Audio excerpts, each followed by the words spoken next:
एकनाथ शिंदेंच्या बंडानंतर शिवसेनेत उभी फूट पडली आणि पाठोपाठ शरद पवारांची राष्ट्रवादीही दुभंगली। अजित पवारांनी थेट पक्षावरच दावा केल्यानं नवीन कायदेशीर लढाई सुरू झाली। त्यामुळे राष्ट्रवादी काँग्रेसचा आता पुढे काय होणार असा प्रश्न सर्वांना पडला। परिणामी आगामी निवडणुकीच्या रिंगणात पवार विरुद्ध पवार असा सामना पाहायला मिळणार का अशी चर्चा ही सुरू झाली। गेल्या काही दिवसांपासून उपमुख्यमंत्री अजित पवार यांच्या पत्नी सुनेत्रा पवार बारामतीतून निवडणूक लढवण्याची शक्यता असल्याचं म्हणलं जात होतं। मात्र खुद्द अजित पवारांनीच या सगळ्या वृत्तांचं खंडन केलं। मात्र आता पुन्हा एकदा सुनेत्रा पवार लोकसभा लढवणार का, सक्रिय राजकारणात उतरणार का या चर्चांना ऊत आलाय। नमस्कार, मी भाग्यश्री आणि टीओडी मराठीमध्ये तुमचं स्वागत। बारामती हा पवार कुटुंबियांचा गड मानला जातो।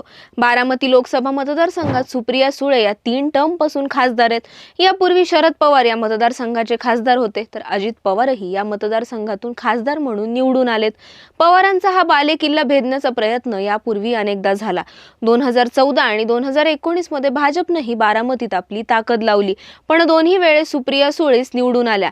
मात्र राष्ट्रवादीत फूट पडल्यानं सध्या राजकीय समीकरण मात्र बदलली आहेत। त्यात सुनेत्रा पवार सक्रिय राजकारणात उतरणार असल्याची चर्चा पुन्हा रंगतीये।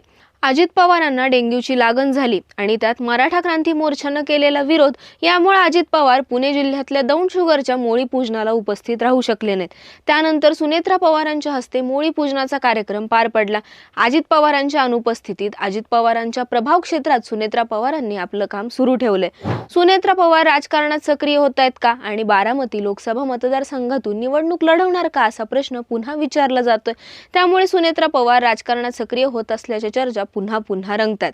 काही दिवसांपूर्वी सुनेत्रा पवार यांच्या वाढदिवसानिमित्त पुणे परिसरात फ्लेक्स लावण्यात आले होते, ज्यावर संसदेचे चित्र असलेला फ्लेक्स लावला गेला।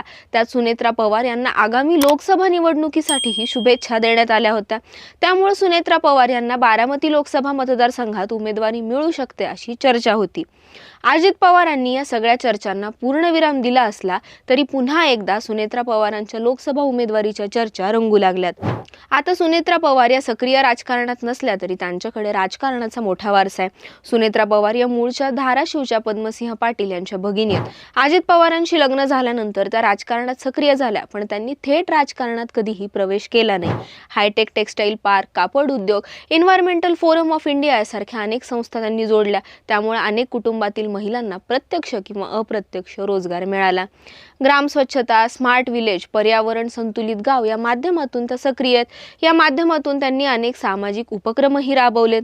शिवाय सुनेत्रा पवार शिक्षण क्षेत्रातही तेवढ्याच सक्रिय आहेत। त्या सावित्रीबाई फुले विद्यापीठात सिनेट सदस्य आहेत। पार्थ पवार आणि जय पवार या त्यांच्या 2 मुलांना राजकारणात आणण्यासाठीही त्या सक्रिय झाल्या होत्या।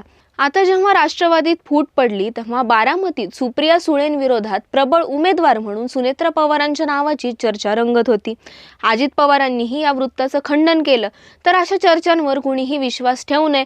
जोपर्यंत एखाद्या पक्षाकडून उमेदवारी घोषित केली जात नाही तोपर्यंत यावर चर्चा करून वेळ वाया घालवू नये अशी प्रतिक्रिया रोहित पवारांनीही दिली होती।